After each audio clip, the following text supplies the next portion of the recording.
Okay, we are live. Hello, everybody, and welcome to the 14th episode of Women of Color and Confidence. My name is Amber Rose, and I am your host. And today I am joined once again by Courtney Fullwood. Welcome, Courtney. Thanks for hopping on with me today. Hi, thank you for having me. Absolutely. One of the reasons I wanted to have Courtney back on the show, first of all, she's so bubbly, so lively, so much amazing, vibrant energy. But during our New Year's call, she had said something to me that really vibrated through my whole being. And I was like, this should be its own episode. And I want Courtney on to talk about it. And that is how Black women can spend more time in 2021 and beyond supporting other Black women. And as we get into this conversation today, I also just want to throw it out there that this conversation is also about how other people can support Black women as well. So, hey, Courtney, is there anything that you would like to say? Do you want to reintroduce yourself to our listeners? Yeah, I can, absolutely. So my name is Courtney Fullwood, and I currently am in graduate school at CU getting my master's in public health, community behavioral health, global. And I work right now in oncology, and I hope to continue to thrive and build my community members and build not just my community, but others as well. Such a beautiful vision. I love it. And I'm going to just hop right on into this because, I posted a little bit about our conversation on Facebook and Instagram. And I wanted to start, I feel like women in general, but especially Black women, we've spent a lot of time with society telling us that we should have each other as competition, how we should be like always side-eyeing the women next to us. Like, what are your motives? What are you doing? And I know that that was something that I was raised to believe. And it was not until I was well into my adulthood where I finally was really trying to figure out why it was that I felt that way about other women. What's your experience been like growing up and this idea that we're supposed to be in competition with one another? I feel like we've all been, like you said, brought up that way to kind of be looking over your shoulder or, that mentality, like, don't let them take your spot. You always need to be one step ahead of the game. But as I got older and as I started realizing that having that competition not only hurts yourself, but it destroys relationships that could potentially be opportunities for you. It could be opportunity to grow. It could be opportunity to get a new job, whatever the aspect may be. But instead we take the time to tear down that other person because maybe we're sad within ourselves, or maybe we're sad with the environment that we're in. But that's not the time to be down on yourself. That's the time to gain knowledge and ask questions like, hey, how are you doing this? Or Mhm. what's your motivation? What empowers you to push through the day? Because I'm not really feeling good about myself right now, and I want to get to that sort of mindset that you're at. Mhm. So that's what sort of shifted mine versus having that competition and comparison. It's time to maybe ask questions and gain insight for yourself. Mhm. I always go back to thinking about is it Flawless, Beyonce's song where she has the woman saying the quote Yes. and she said something like, we teach women to see each other as competition and not in terms of like jobs or career success, which I think would be a good thing, but for the attention of men. Yeah. And I remember hearing that little clip for the very first time. Okay, because Flawless is one of those songs where you're like, Yeah. and then it actually had this like piece of education in it. Exactly. It had this piece of education in it where I was like, whoa. Like I knew that it was a lesson that I had learned, but hearing it put into words was like a whole new thing, right? That there was a validation in the fact that we have been conditioned to see each other as competition, and mostly in this view of like trying to get a man or a husband or a ring, um, yeah. And I was just like, as I was listening to that song and as I've been understanding it a little bit more, I really have come from that place of, I mean, I was also lucky enough when I was, I think, 20 years old.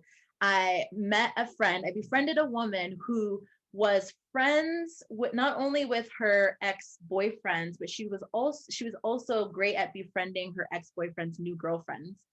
And I remember thinking, like, that is such a crazy notion right now that you are friends with your ex-boyfriend, but also his new girlfriends.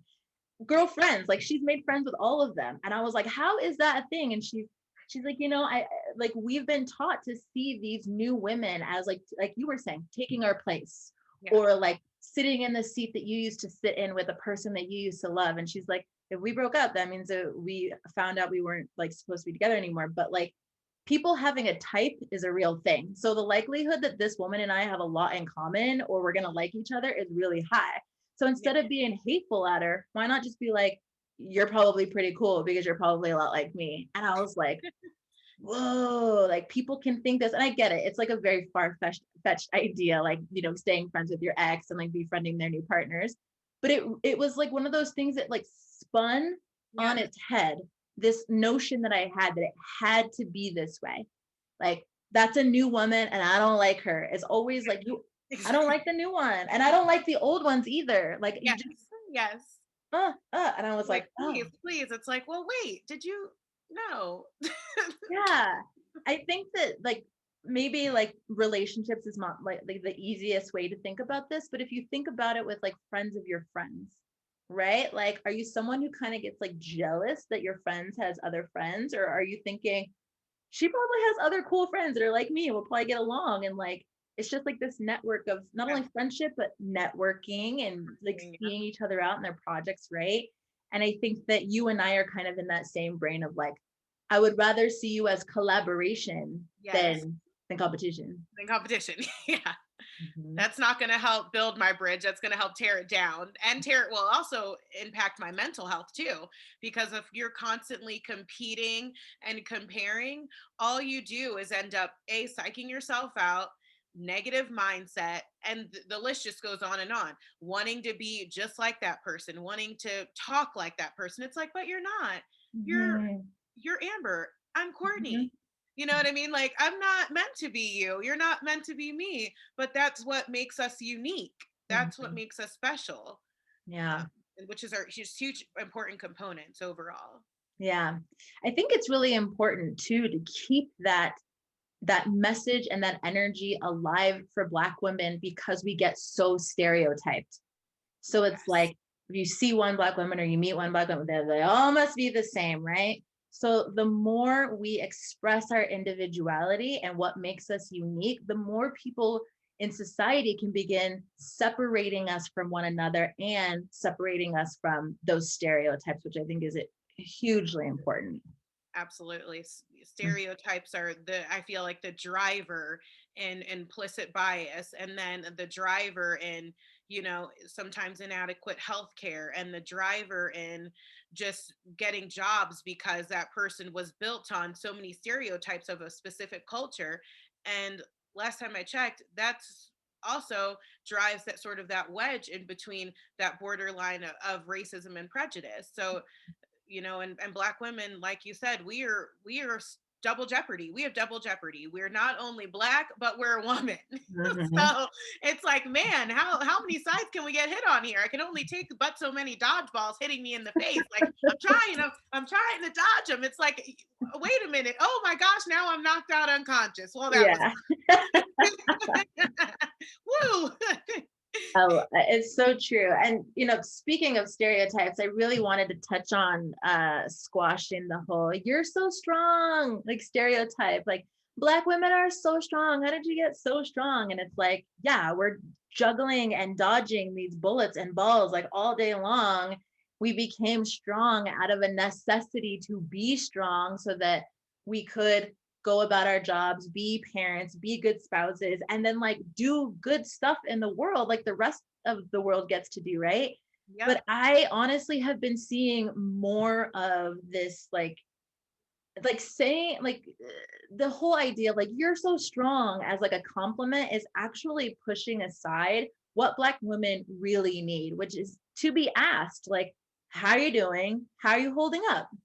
Are you okay? It's a simple thing. I mean, Meghan Markle said that. It's a simple thing. Wow, I've never been asked, are you okay? because the stereotype, she's just a strong Black woman, it doesn't impact her. No, just because you're telling me I'm strong, now not only did you tell me that and push aside my feelings, but I had to essentially build an invisible armor. I Mhm. had to build an invisible bulletproof vest. And at the end of the day, those things fade away, because when we go inside of our, our home or in our car, wherever we're in a private setting or around those that we trust, we do break down. We finally, everything just like melts off. It's like that, those depression commercials where they put up the happy face. I don't know if anyone's ever seen that, but you put up the happy face. It's like you're just walking around with this happy face all around smiling. Then when you get home, you drop it on the floor. That's what Yeah. I feel like it is with the stereotypes and the notion that we're strong. Yes, we're strong. Everyone's strong, but that doesn't mean that we don't have those breaking points or those melting points in our, within our body, within our mind, within our spirit. We still are human. Yeah. Human doesn't mean that you necessarily have strength all the time. It means that you're human, and it's okay to be upset sometimes. It's okay to be down on yourself. Yeah.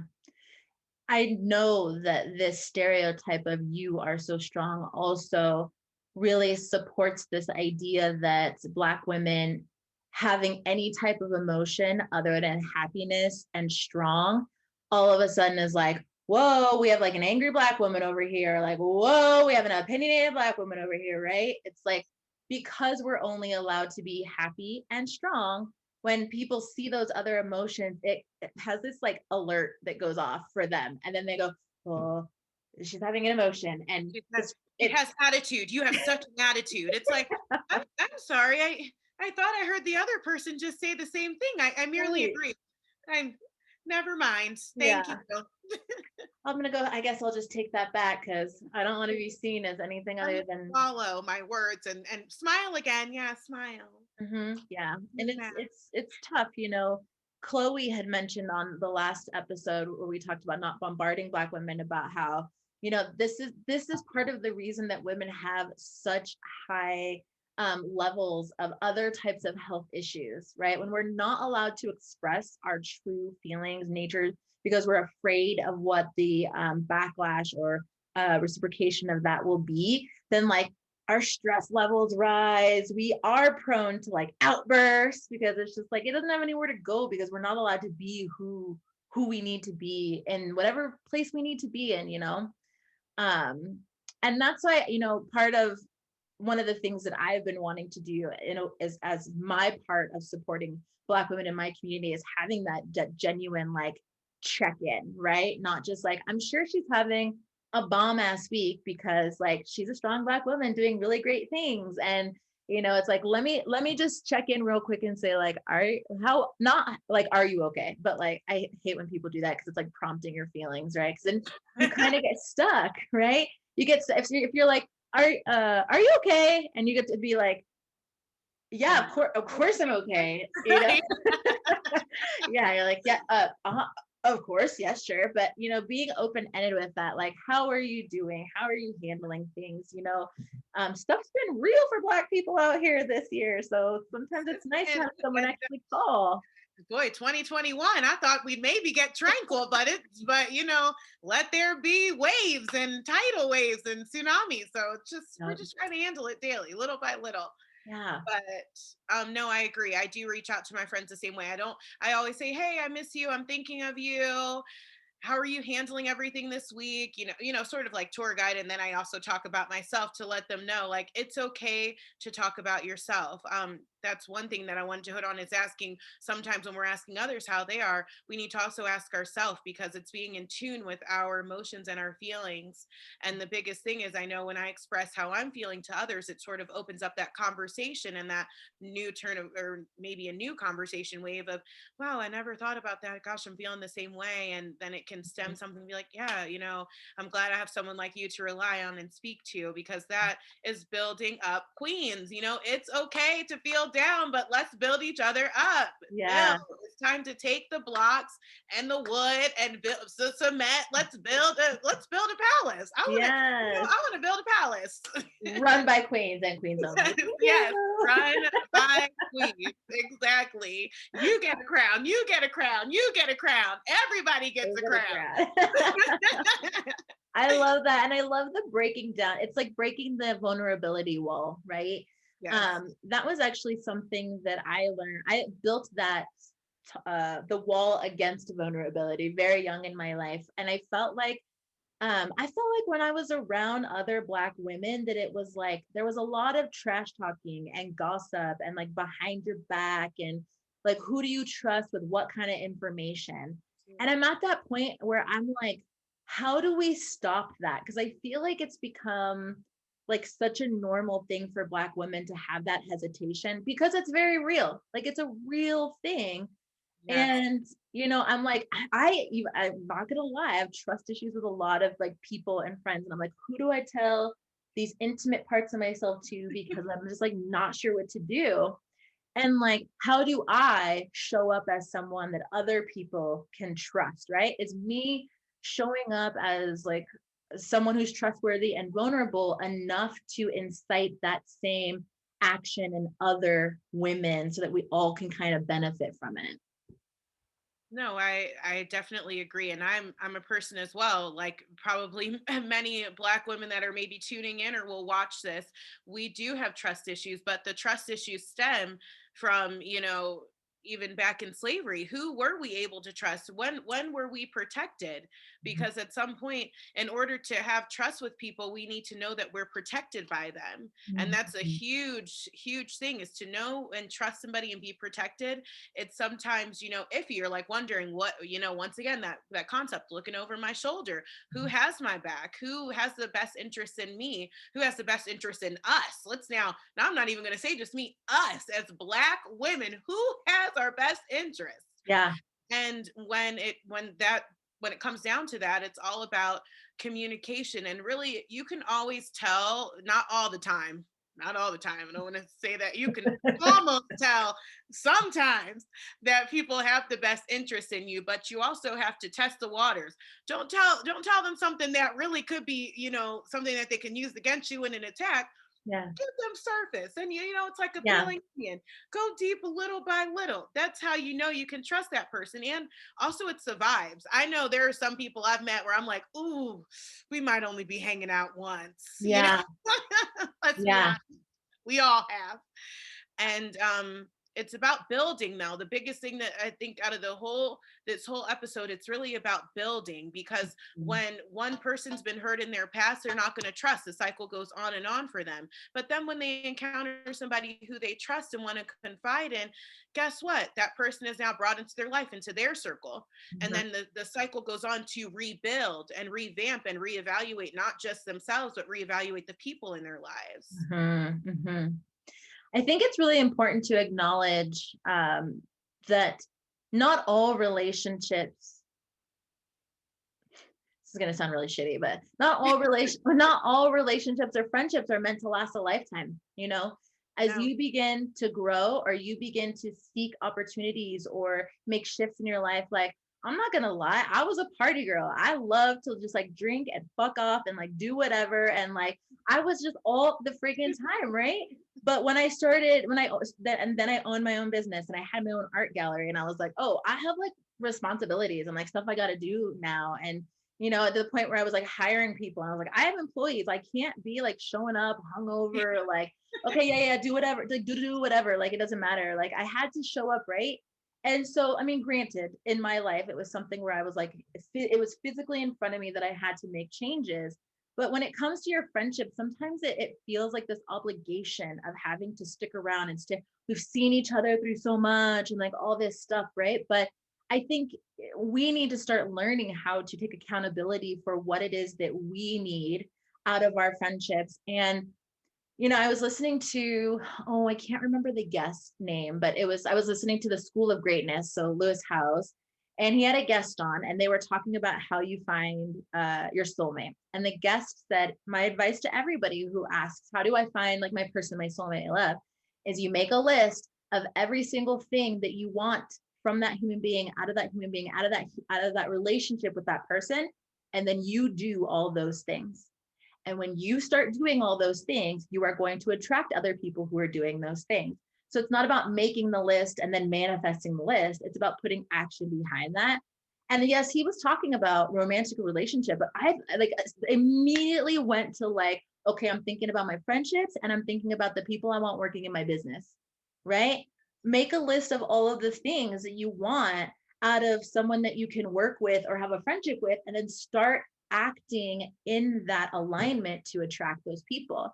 So if you make a list of like the homies that you want to have around you, and then you look at the people you currently have around you and you're like, they don't fit on this list anymore, then it's okay to say like, damn, these friendships maybe aren't like what I need in my life right now to go in the direction I want to go in.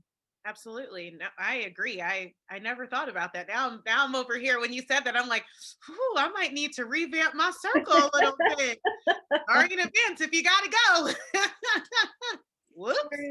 You know, and I think that there is a level of how people are in your life, right? Like you don't need to be like, I'm going in a new direction. Bye. Sorry. Like, I think that you have the opportunity to say like, what you get to be more intentional with your time with that person, right?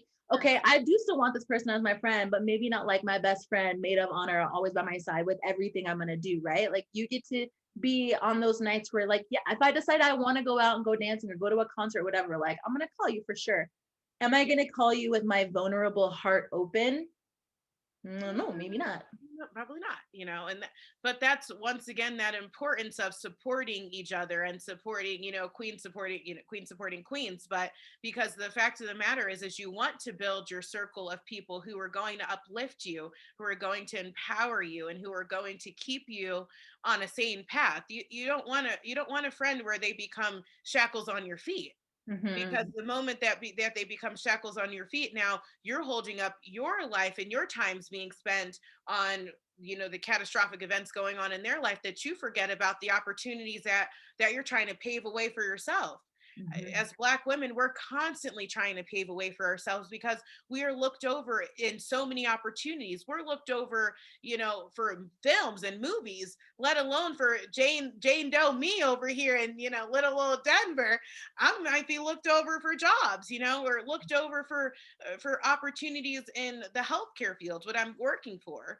So we're constantly trying to pave a way for ourselves and constantly trying to network with others because we don't have the tools that others have been given. We do not. We do not. We have to search and find things in junkyards and hopefully try to make a beauty out of it. Try to make a beautiful masterpiece. Trying to put these things together. Grab a little bit of that. Put some ancestor oil on that. Like we're trying. We are trying. Yeah. But unfortunately, Rome wasn't built in a day. And, my path wasn't built because of generational wealth. It was built off of, my ancestors' back and so many other people who have made so many great names for us. But just because they made great names for themselves and tried to provide outlets to our community as Black women and as Black people, it doesn't mean we're respected as much as they are. We still have to pave the way. We still, just because all these beautiful, wonderful Black women who are no longer alive did so many great things, and I wish I could have met them before they all died. But I'm not famous and I don't have money. So but I constantly look at them for inspiration as well, because at some point in their lives, they might have been having the same thought process as I do. Yeah. How can I make it better for myself? And also in addition to that, how can I make it better for my community and other Black women who are struggling to find their way and struggling to have their voices heard? And I think it's really important to acknowledge that, I do want to talk about like passing the mic and supporting Black women, but I think we also need to take a step back and acknowledge that there needs to be a bit of selfishness in that bit of creation, right? Like, of course, I want to uplift and help other Black women do better, get to better places. But if I'm not there yet, I can't help anybody, right? So I may need to like set this down for a little bit, like, hey, I get it. You want to go play, you want to go party, you want to have that kind of friendship with me. but I want to focus on this. I'm going to focus on this. And from that, I can then turn around and go, who can I help? You know, but I think that we get a real bad rap sometimes when we start getting into that selfish place, because we're realizing that like that path is not paved for us.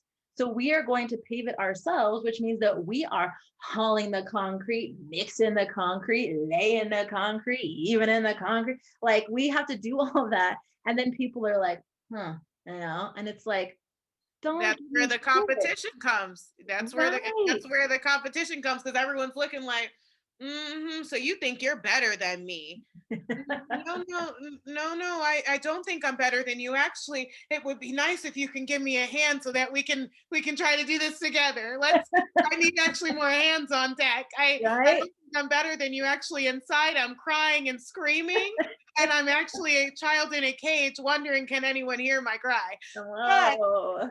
you think that I'm thinking that I'm better than you. Right. So no, I'm not. I'm actually falling apart and would love to have multiple people helping me and uplifting me. But unfortunately, now, yes, I do need to be selfish. You Yeah. can take it that you think that I'm better than you. But in reality, I'm really thinking in the back of my mind, what can I do to get to where others are? Yeah. What can I do to pass the mic on? I would love to pass a mic on to somebody. I'd like to pass mics on to somebody. I want to Yeah. press the mic, but Yeah.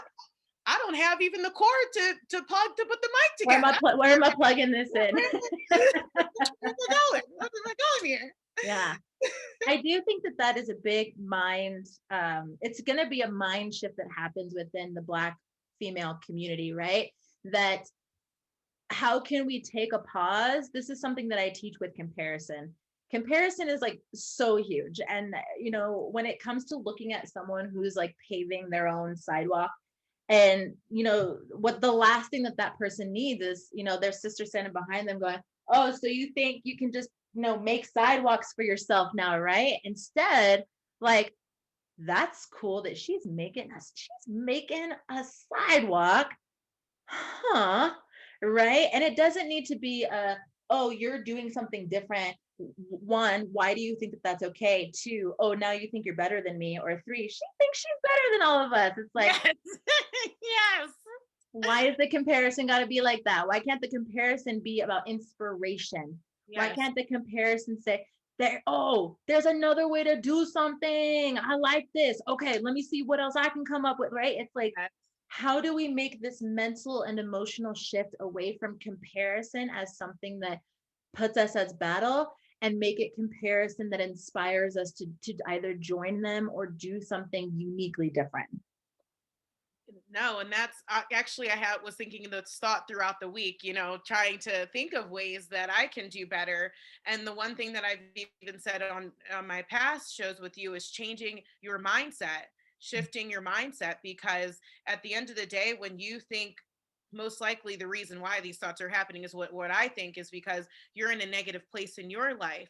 So instead of finding that inspiration, and instead of carrying that inspiration into a better mental health, you're turning it into something negative. Because the biggest thing, the usually the reason why people get how they are is that green monster, jealousy.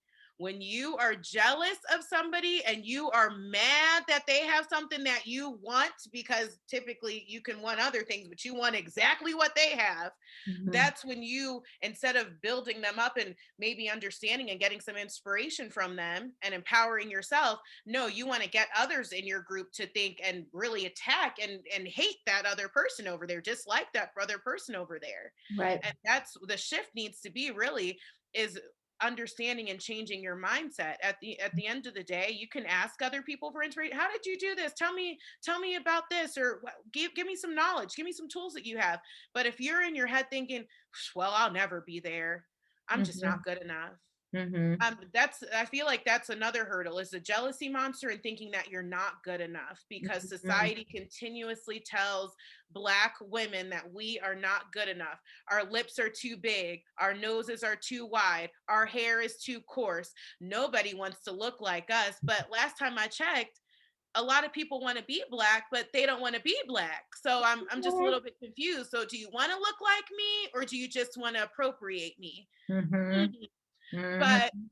Anywho, it just gets me to the point of saying, change your mindset. We are goddesses, we are queens, we are worthy. And you need to tell yourself every day, I am enough. Yeah. Yeah. It I am definitely, worthy of myself. it definitely is a lot of rewiring from what we've been told by the media. And uh, we have to decide what is true for us, right? And to make it a truth in our day to day, and other people are going to come, and other external factors are going to come in. And I get that I hate saying that it's like it's all in your head, you make it what you want it to be, because like we all know that's not fucking true. Like, Yeah. yeah, the outside world is very influential, and it comes Yeah. at us from all angles, right? Yeah. But the ability to understand where your mind lies currently with these things, right? Where do you currently lie? And let's get honest with ourselves about other people succeeding before you, other Exactly. people having like healthy relationships, other people having a job that pays more. How do you handle these differences that you keep comparing yourselves to? And if right now what's going on in your head was like, she doesn't deserve that man, she's not smart enough for that job, she's not pretty enough for this and that, then that's work that you can do. And that's not anything to do with any of our social implications, right? You have the power to say, I have in the past thought that you were not pretty enough to have that man. But what I'm going to say is, I'm really happy for you in your relationship, no matter what you look like, right? Like, that's within your power to execute. But it does take an honest acknowledgement of the shitty thoughts and projections that you have in your head now, which can be a tough part of mental health wellness. But it's when you get through it, when you put the work in and you get to the other side where you are cheering and championing for the woman standing next to you, no matter what it is, whether it's a man or a job or a house or kids or whatever, their accomplishments, their business, their money, then what you'll begin to experience is that, just like the list of like what do you want in your partner or your friends, right? When you begin sending that out, then you begin attracting that. Absolutely. Yeah. I 100% agree with that. And even just to piggyback off that, in addition, when you are cheering for everybody and chanting on that person, that also comes back tenfold for you, because then they'll be able to support you, whether you're having a good, something's going well for you, or if you're in a down spot, because people remember how you're acting when something good happens in their life. I will say it's very noticeable if you're doing well and they can't say congratulations or wow, I'm really proud of you, versus, well, that's great. Well, good. I won't be calling you again. You're not going to get a text, and Yeah. I hope you remember why.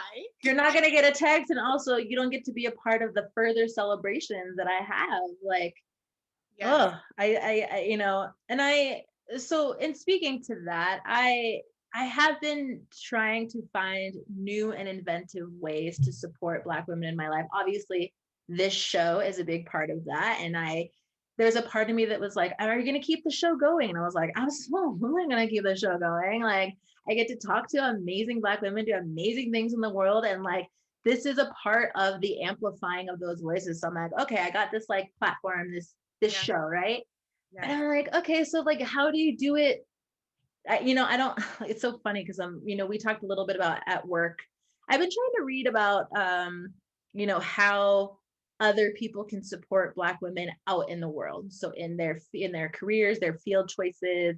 And I was trying to think of like other things in other places that are part of my experience. And I was having a little bit of a tough time thinking about it in like my microcosm, where I was like, I went kind of like big, right? I was like, okay, women of color and confidence is one for me.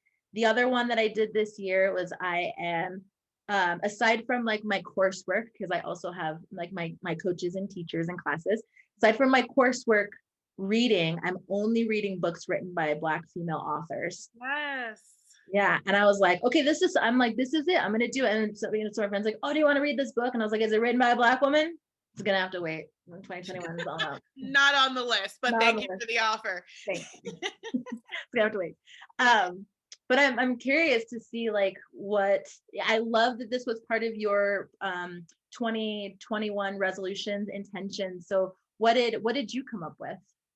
Yeah, as far as 2021, I've always been, but more honing into like supporting Black owned businesses here for hair products, because so many hair products are not by Black people, and it's not for our hair, it's not for our curl pattern and our texture. Mhm. And also another thing is listening to podcasts that are mainly Black women. So yourself, I always listen to the ones when you air them. I get so excited because I get a little email. I'm like, ooh, ooh, ooh. I'm like, okay, Amber Rose, I'm ready, play.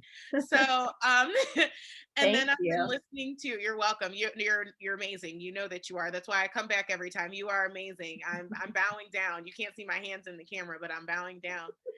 So, and then also who I've always listened to is Shanika Adams, and she has a podcast called Goddess Confessions, which I really listen to, but every once in a while she'll air one that's affirmations dedicated specifically to Black women. And I love it. I love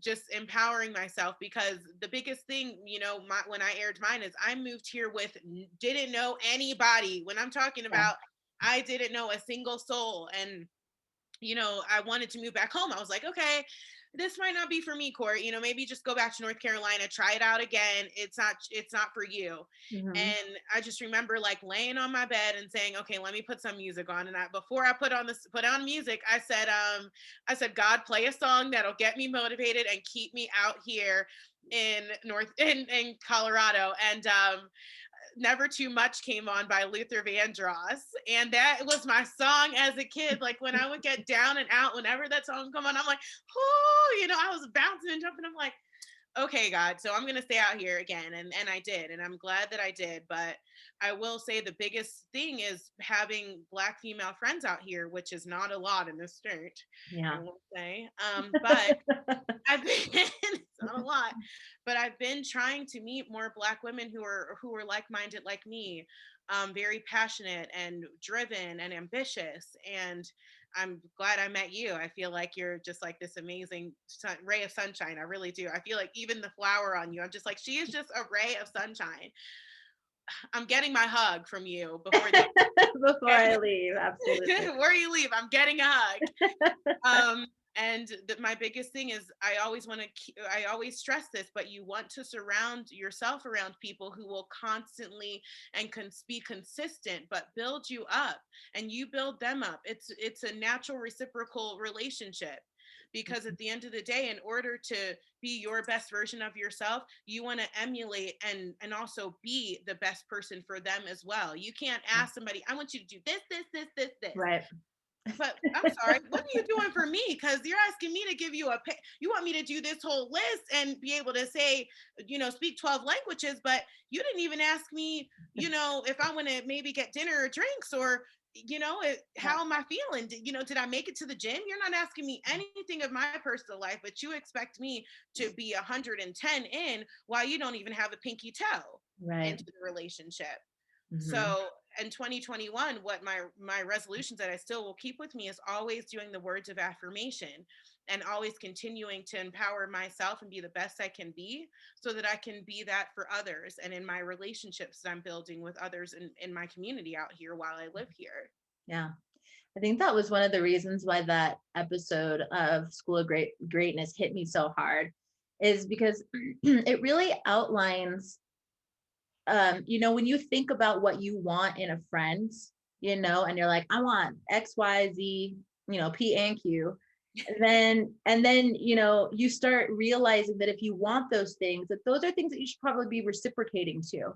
Right. So it outlines a little bit of like not only what you're looking for, but what you are willing also to put in. Right. If you make a list of what you need in a friend and you start working on it, and then you realize that was a little much. I didn't realize for myself that was a little much to give. Then you can say, maybe I don't need that on my list as much as I thought I did, because that may be hard for someone else to give me. Right.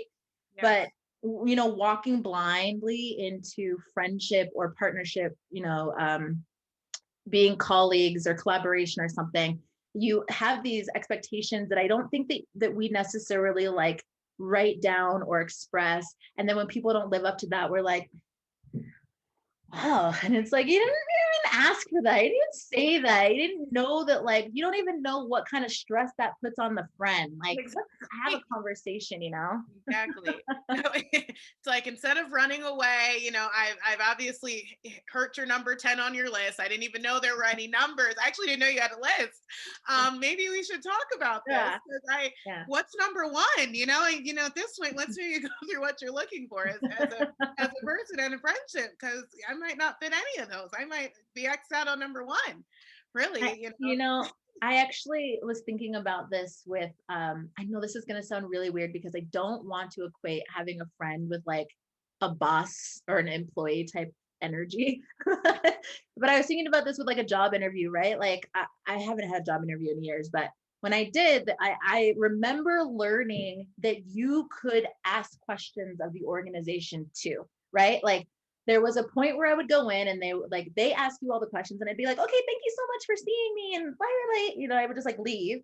And then I got to a point in my career where I was like, oh, you get to ask them questions too to see if you even want to work here. You're not like dying for a job right now, So like, what are your questions? So I used to come in with, what are your expectations of me in this role? What are your expectations of me in this role? What is it that you can offer me what am I going to learn in this role that would be a skill that I can put on my resume for the future, or something. So I was like, oh snap, like there's a two-way street in this. And I feel the same way with my friendships, or people that I want to collaborate with, right?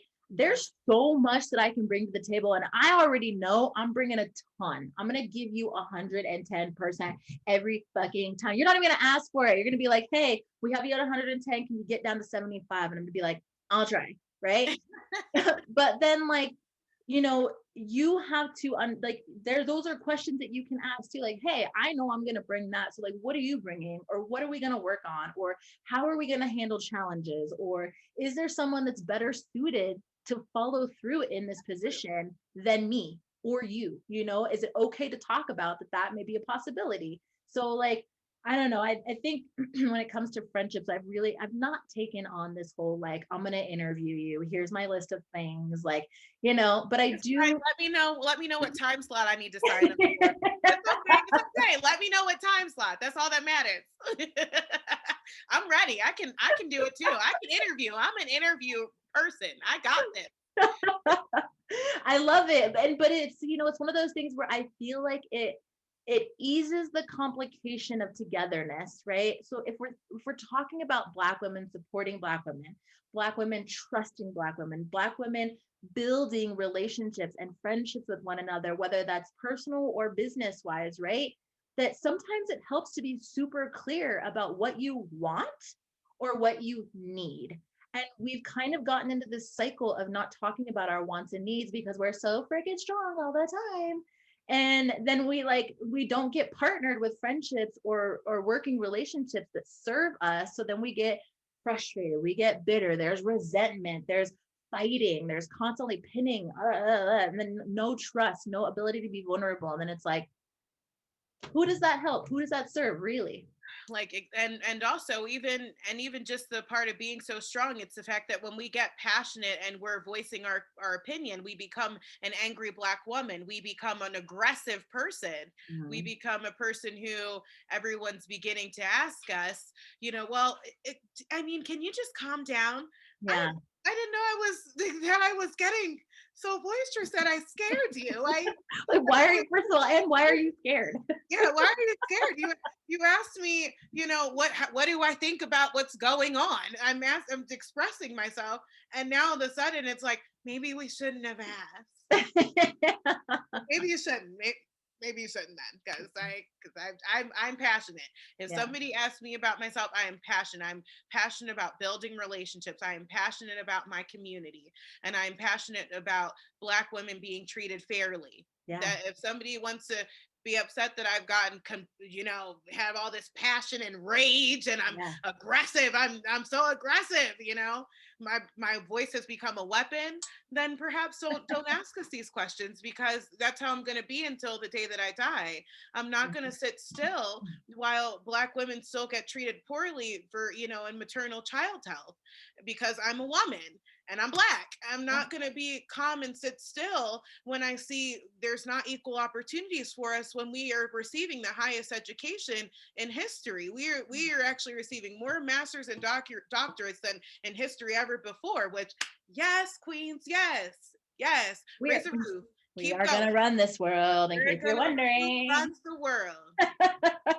I think this is a really good point to also bring in, while we are, people are afraid to ask us things, people are afraid of our reactions, that we open the floor, the space to make it safe for Black women to speak up and be honest and be passionate. One of my favorite quotes, I think it's from Robert Downey Jr., but he says, like, if I'm not on my own team, if I'm not rooting for me, how is anybody else supposed to do it? Right? This is true for me as an individual, and now it's also true for us as Black women together. If we are not on each other's teams, how can we expect anybody else to hop on board with us, right?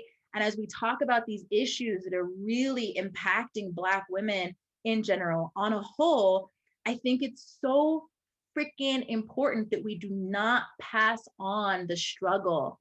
Like, I had to fight for this. I had to pave my own path and sidewalk. Now you got to pave your own. It's like, can we just stop with the struggle, passing on the struggle, passing on the fight, thinking that because people before you had to struggle that you got to pass that on? Like, let someone else walk on your sidewalk. Let them walk on the path. Maybe ask them just to bring some plants. Maybe plant a garden there, Maybe Yes. build on top of that, instead of making a path being the rose that breaks through the concrete. Maybe just tell them, here's a beautiful path. Here's something for you. But when you come on this path, bring something with you that will continue to create a positive cycle. Yes. Bring something with you that's going to continue to bring a generational happiness, generational wealth. Yes. I feel like every person, every Black person in this world, we're not given the tools and the necessities. Yeah. And then not only are we not given that, when it's time for us to go out into the real world, we didn't get picked to play basketball or play football or play a sport here. Yep. Just a normal person like myself. Yep. We're over here trying to make concrete, trying to figure out, different concoctions to be able to get out there, and dodging all the harm's ways that are coming and attacking us daily. And then we're wondering why we finally sit back like, I'm so tired. Maybe I should just give up. Yeah. Maybe this isn't for me after all. It's just like, well, yeah, I sometimes I get that way too. I get tired. Amber. I'm not gonna front. I get real tired sometimes. Sometimes I just lay back and I'm like, I need my feet rubs. Yeah. I need a massage. I'm tired. I'm tired. I'm really glad we had this conversation this week, because I personally have been feeling a lot of that this week, and I almost canceled this interview because I have not been in like my own personal happy place. And I've asked myself a lot this week, like, what am I doing? And what's the purpose? And what's the point? And are people listening? Is it like, what am I doing enough? Like I've gotten into it when you said that all those nice things about me, I could not cry because it just. But you are amazing. You are enough. You bring so much to the table. And I'm proud of you. Thank you. And I know people appreciate my work and they're proud of me, and like, it's just one of those places where it does get really heavy, and there are parts of me that don't know how to properly express that as a Black woman, like the things that come at me from the angles they come at me at. I'm just like, how do I, like we were saying, how do I express this without coming off like emotional, or like, oh, she's not holding it together now, she must not be that strong Black woman, like It's okay to cry. First yeah. of all, and if anyone says that it's not okay to cry, then they clearly have a heart of coal and ice chips. I've been crying all week. I was so funny today. I was crying this morning and I was like, you better get your face together because you have an interview tonight. I was just like, bring I it was crying yesterday. I feel like I cry more during the week than the weekend. I don't know if it's just because I don't know. I'm like, it's Monday through Thursday. Let me cry. I Yeah. didn't get a daily cry in. That's why I'm probably dehydrated, chugging my hydro flask. I guess I'm dehydrated from crying so much this week. I'm glad that I came on today because one, I think this topic is really important, but I also think that, just I had a book, I run a book club and I had my book club meeting on Sunday and I was like, should I freaking cancel this book club meeting? Because I'm not like together. And I like to show up when I'm together. And I got on the call and I had a great call, just like this. Like I got on this call with you and I'm like, oh, I'm so glad I freaking put my flowers on and did my hair and like got out of my pajamas for a little bit, like it makes you feel good, but it's a part of that reprogramming, right? That we were talking about. Like when you get stuck in those places where your mind is like, sometimes I feel like I between this podcast and the confidence column and all the different projects I'm in, I'm like, am I just like yelling at a wall? Am I just like, you know, and then like you get into that place where you're like probably yelling at a wall into the what nobody's listening. It doesn't matter. It doesn't, you're a flick of speck of dust on this like like nothing. And then you're just like, okay, now I'm stuck in this mind thought. How do I get out of that mind thought? And part of that for me is doing this, talking to people and being honest and talking about the topics that are really important to me, like supporting Black women. Like, this is really important. It's not a conversation that should be missed. So you fucking put on your flowers and you hop on, it's like really important that you acknowledge that those feelings exist, but also acknowledging that you have the power to overcome those thoughts. Actually, I had you in my head a lot this past week. This is temporary. This is Yeah. temporary. I'm like, Courtney already told you this is temporary. This is temporary. Yes. Any trial or tribulation, any hurt, any disappointment, it is temporary. Because at the end of the day, everybody who has made it up to this year, you made it through COVID. You made it. Like that's first of all the first hurdle. Like, whew, we made it over that. I mean, really, the rest is we got it. This is Yeah. not. Yeah.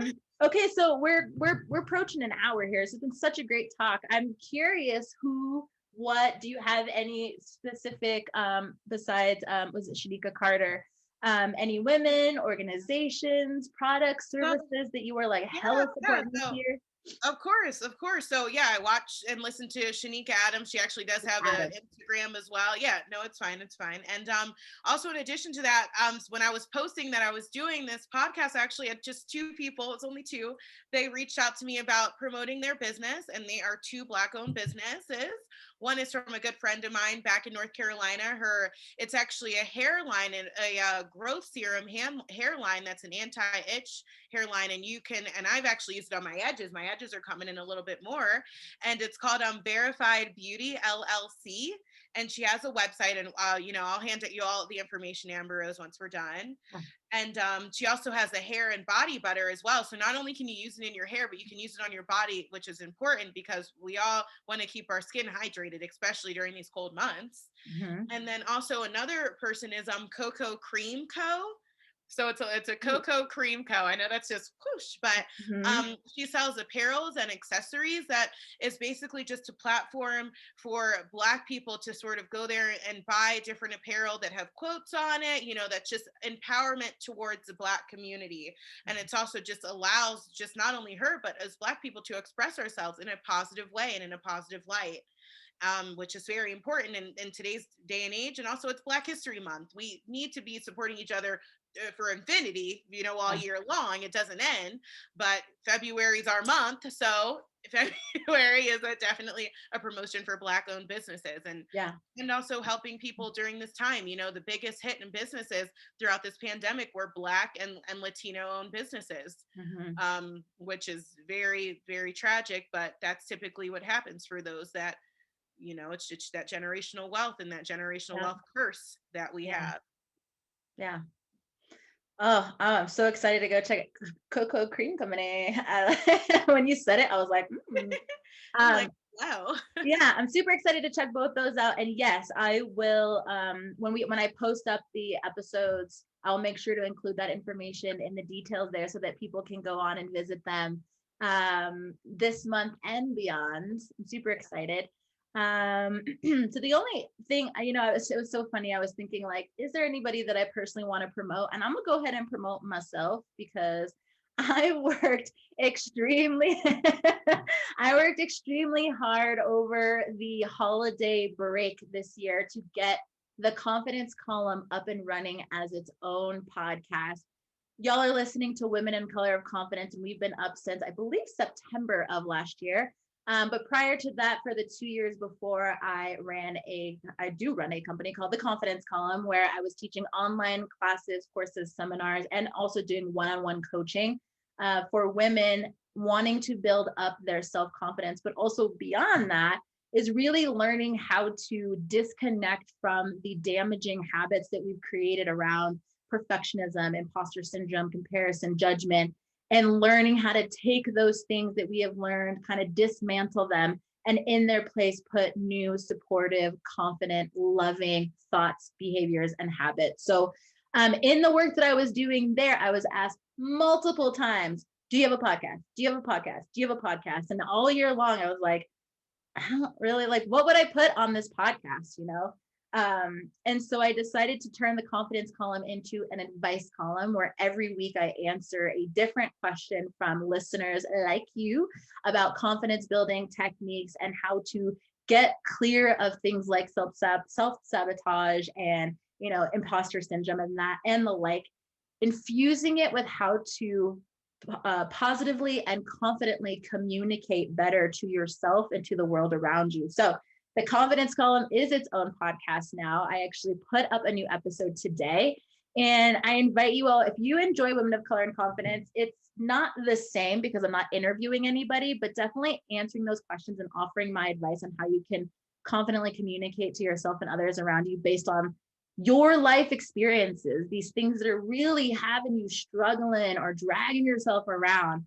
I encourage you to tune in new episodes every Wednesday, and I'm super excited to be sharing that aspect of my confidence knowledge with all of you and the world. So I will also be including links to the confidence column when we repost this episode. Yeah. And thank you. I know it felt really weird to like pump myself up, but I was like, you just got to do it sometimes. Oh no, always boost yourself up. Who else is gonna do it? What, the crowd that we got, the haters behind us? I think that's a stampede. We might need to move. Sorry. I'm gonna go over here to the path that I paved for myself. Yes, yes. Run by together. Go do whatever the fuck you're doing over there. That's amazing. You are amazing. Amazing, amazing. I'm rooting for everybody Black. Okay. I'm rooting for everybody Black. For everybody Black. Still to this day, one of my favorite. Every time I watch it, I'm like, yes. Yeah, I'm like, I forgot to root for myself, Issa, but you reminded me. I'm rooting for everybody Black. Thank you. And that includes me too. We forget that it's okay to root for ourselves and boost ourselves up. And, I've actually been coming a lot back to, you have been in my head this week, everything is temporary, but also you need to be on your own team. You need to be on your own team. Like you can't be the mean girl talking shit to your own team. Like you need to be you need to be the captain of your team. And you can't expect anybody to support you if you're over here hiding from your own team. Like nobody can cheer for you if you're like, like get on up there, support yourself and support other amazing women like you. Yes.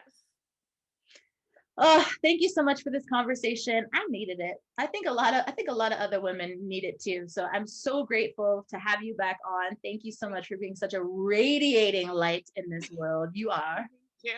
Thank you. I appreciate it. Thank you for having me on here. You absolutely are so welcome. So thank you to everybody that showed up live. Miss Shannon Webb came to say hello to us. You may remember her from the Aerial Artist episode of Women of Color and Confidence. our next episode is going to be on Wednesday, February 17th. I'm going to be inviting Angela Calvin onto the show, and we are going to be talking about supporting women or women at any age taking a pivot in their career to follow their dreams. This is something I feel is so important as Black women. I feel like we sometimes get not only stereotyped, but also we feel like we're stuck in where we've been and how we've been because people have this expectation of us. But Angela and I are going to talk about how it's okay to make a decision to pivot and try something new. So I hope y'all will join us on a Wednesday, September. I hope you all will join us on, I hope that you all will join us on Wednesday, February 17th. Courtney, thank you again so much for joining me tonight. We'll see y'all later. Bye.